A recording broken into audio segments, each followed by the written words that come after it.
আসসালামু আলাইকুম ওয়া রাহমাতুল্লাহি ওয়া বারাকাতুহু।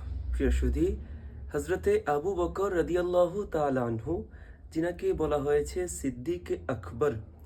হযরতে সিদ্দিক আকবর রাদিয়াল্লাহু তাআলা আনহু ইরশাদ করছেন, আমি তিনটি জিনিসকে পছন্দ করি, আমি তিনটি জিনিসকে ভালোবাসি।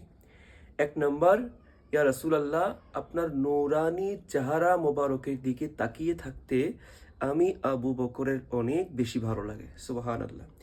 দুই নম্বর, হযরতে আবু বকর রাদিয়াল্লাহু তাআলা আনহু বলছেন, ইয়া রাসূলাল্লাহ, আপনার পথে, দিন ইসলামের পথে আমার যত মাল রয়েছে, আমার যত ধন সম্পদ রয়েছে, এগুলো আপনার পথে ইয়া রাসূলাল্লাহ এবং দিন ইসলামের পথে খরচ করতে আমি সবচাইতে বেশি ভালোবাসি। সুবহানাল্লাহ।